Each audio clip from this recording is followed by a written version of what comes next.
When did it become okay for women to be sexist about men? When did that happen? Last night I was in the bar. Not many of us were, but last night I was in the bar, and the bartender was asked by one of the delegates, could I have a pint of beer? At the same time, the bartender was pouring a beer for somebody else, and he said, I'm a man. I can't multitask. So not only has it been okay for women to be sexist about men, but actually we've taken that on board. I'm here to disprove that. Watch this. I'm walking, I'm moving my arms, and I'm talking. Alongside that, I'm also breathing, my heart is beating, and my temperature is being controlled by my body. I am multitasking. I am a living example of a man who can multitask.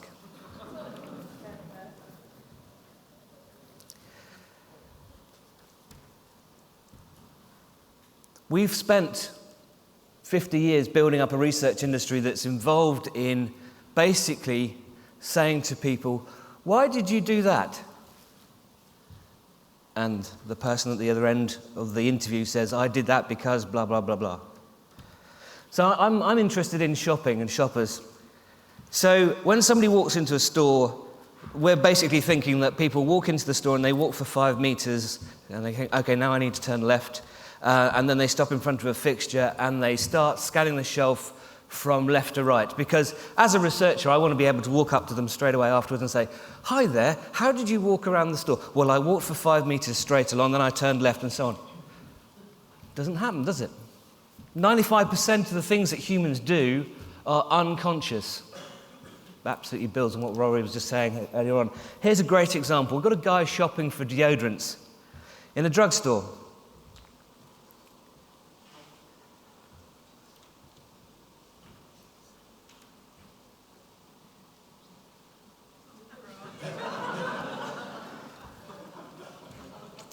We interview him when he leaves the aisle, so literally seconds after this has just happened, and he tells us he bought the same brand that he always did, that no, he hadn't considered any others, and certainly not testing wouldn't help me make a choice at all.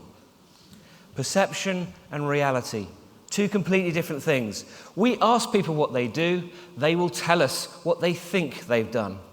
And our key learning from all the neuroscience that we've been doing over the last 4 or 5 years is that actually consumers don't make rational choices and don't have the ability to explain those choices. In fact, what we're doing is making unconscious, emotionally driven choices which can't be explained by people. So, why did you buy that? Is probably the shittiest way to actually understand what actually happens when people make choices. Now, we're experimenting with techniques using eye tracking, EEG, as you can see in the film here, and also fMRI, to try and get much, much closer to the reasons why people are making choices. And there's a couple of things that I want to sort of share with you, talk to you about, that have come from this kind of work that we've been doing. But it's all based on a fundamental change. We've always thought, going back to Descartes, when he first started talking about the rational human, is that we think, and then we do, and then we feel. The emotional revolution basically tells us that humans feel, and then do, and then think. We used to talk about the subconscious, this idea that there's this, under our conscious way of thinking, is this whole lot of sub-stuff going on that enables me to walk and talk and breathe and monitor my heart rate at the same time. The reality is, as Broy's already alluded to, is that a whole load of stuff happens unconsciously before we become even consciously aware of it. So let's look at packaging. Now, the traditional way to develop a new brand is that you get a focus group and you sit people down for an hour and a half to talk about whether the design of this gin-looking product, which is actually water, I hope, this product is good, and whether you like blue, and what an interesting shape the package is and all that kind of stuff. So we spend millions of pounds on consumer research, and we find out that people really like this and they don't like that and so on. Our perception about how we see is that we have a continuous stream of information that's coming in all the time, and we're processing it and using it and so on. No, our brain's going to only cope with about 7 bits of visual information at any one time. The vision processing system is actually designed to discard information rather than to gather it. I give you a task, your brain sorts and filters out all the extraneous information just to allow you to carry out that task. And one of the things that the brain is best designed to do is pattern recognition. And what we're doing when we see is basically sample little bits of information, fit them to the patterns that we have stored in our memories, and that allows us to understand what's in front of us. What brands are these?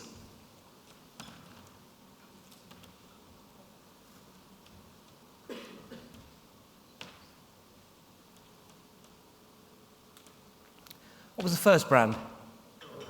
Second one? Last one? What flavour Coke was it? Regular, full fat. What brand, what flavour of cigarettes were they? The Marlboro, full flavour. I showed you those images for 0.02 of a second. Physically impossible for you to have read anything. In fact, strange enough, the fact that it's full flavour Coke, the full flavour Marlboro, isn't written anywhere on those packs at all. You did what shoppers do, which is basically you've learnt the colour and shape relationships of those brands that enable you not only to recognise what brand it was, but actually what individual SKU it is. We have an issue in our industry which is called brand manager disease. Anybody that works in the FMCG world will know what I mean. You put a brand manager in place for 2 years. What's the best way to make an impact as a brand manager? Change the packaging. Look at this brand. 1910 to 2010. Hardly changes at all. One of the most effective bits of packaging in the FMCG world.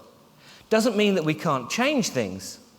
If we use the analogy of James Bond, from 1962 through to 2009, there's been 6 guys, very different guys, who've played the part of James Bond in very different treatments of the same thing. But essentially by maintaining simple visual cues of a white 6-foot man dressed in a black dinner suit, we believe that each one of those iterations is James Bond, even though they're fundamentally different things.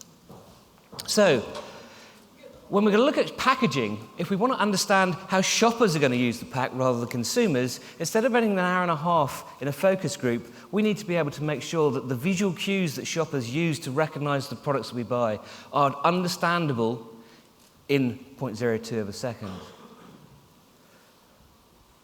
I was going to ask, by a show of hands, who here are rational decision makers, but given what we've already been through so far, I don't think I'd get very many people putting their hands up. But the fundamental thing that we do in marketing, no matter what branch of marketing we're in, is try and influence the decisions that people make. Now, in 1996, an organisation called Popeye, the Point of Purchase Advertising Institute, which, by the way, is an institute of people that manufacture a point of sale, might give you a clue, came up with this amazing statistic. 75% of decisions are made in store. In shopper research, that was a fantastic piece of news because we started to be heard. We had brands starting to talk about the importance of the shopper. Yesterday, Popeye re-released their latest study. It's now 76% of decisions are made in store, according to them. Just doesn't happen. In fact, the word decisions suggests a whole series of things that don't actually happen. So if I'm going to compare the world of FMCG with, let's say, a mobile phone purchase. We've already talked quite a bit about mobile phones already this morning, but okay, I'm in the market for a new mobile phone. I'm perhaps going to go online, do some research. I'm going to go to a store, talk to people in the store, hear what my friends and my family say. Basically, what I'm doing is learning to give myself some rational criteria to make a final choice. Does the same thing happen in recipe sources? I get to the fixture, it's bloody confusing, there's too much choice. Do I pick up the phone and phone a friend? Look, I really need some help here. Ragu or Dolmio? And should it be bolognese? Or do I go online with my smartphone? Okay, I've got choices. Doesn't happen, does it? We don't do that same kind of learning research. partly because our involvement in the whole process is not that great. The fact that I buy the wrong brand of chicken tonight doesn't mean that probably my relationship with my partner is going to fall down forever because I bought the wrong brand of chicken tonight, or the wrong brand of washing up liquid, and so on and so forth. Most of the categories in supermarkets, it doesn't matter that much.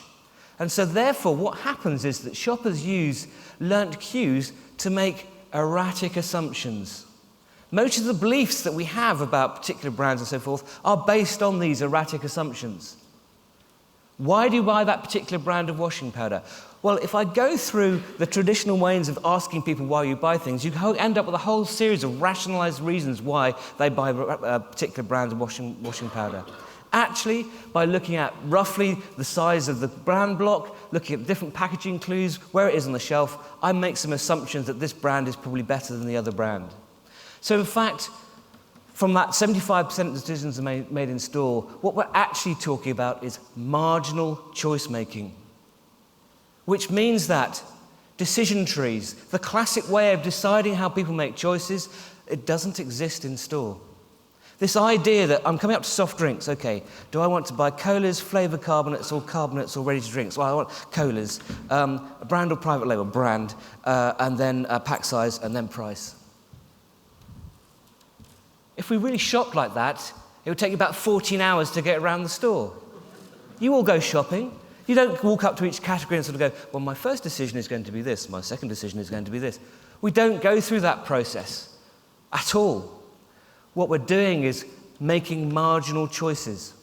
And it means that most of the time we end up buying the same things time in, time out. One of the most horrifying statistics, 80% of new products fail within the first 3 years. It's based on the fact that whilst we listen to consumers and they tell us, I want new products, I want to try new things, in fact what they do is buy exactly the same things time after time after time. Think about your own kitchen, your own bathroom. Open the cupboards in your mind. The brands in there, they're pretty familiar, aren't they? And they're pretty familiar because you do the same thing. We buy the same things time in, time out.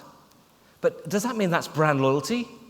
No, it doesn't, because interestingly, as soon as you introduce any kind of pressure to those choices, i.e., I'm on a small basket shop, therefore I need to get in and out of store as quickly as possible, the level of repeat purchasing goes down. Whereas when I've got plenty of time on a big shop, that goes up. So it's not about brand loyalty, it's basically that I've simplified the decision-making process so that I don't need to make decisions every time I go into the store. So the whole idea of this thing that people are going to the store and standing in front of a fixture and making complex decisions and choices doesn't actually happen at all. Most of the time we're just going, this product kind of does it. As Roy was saying, it's not crap, it'll kind of do. Very, very few consumers have the chemical abilities to test the washing powder that they've chosen for its ability to clean products effectively, to remove both visible and non-visible dirt, which therefore says that Ariel is a better product than Persil because I've tested it at home. Yet people believe that Persil is better than Ariel, or Ariel is better than Persil, based on, again, these erratic assumptions. And to build on Rory's point earlier on, in the advertising industry, we've spent years developing sort of structured linear models that either being one of the most famous one, that people go through stages and that we can measure each of those stages. Doesn't work. Because when we look at what happens to people's brains when they're watching TV ads, half the time there is no neural response to what people are looking at all.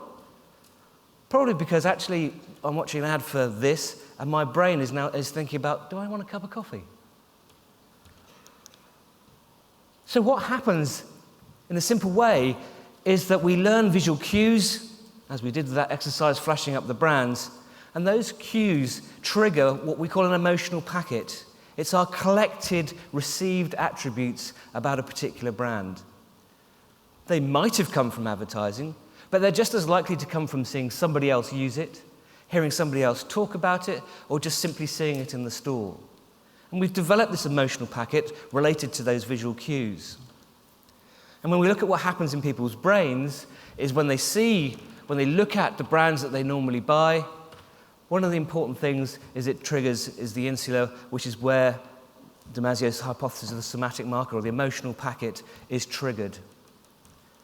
Traditionally, we spend a lot of time analysing and thinking about the things that we do in high attention. So did you remember seeing the advert? What was in the press can you remember seeing?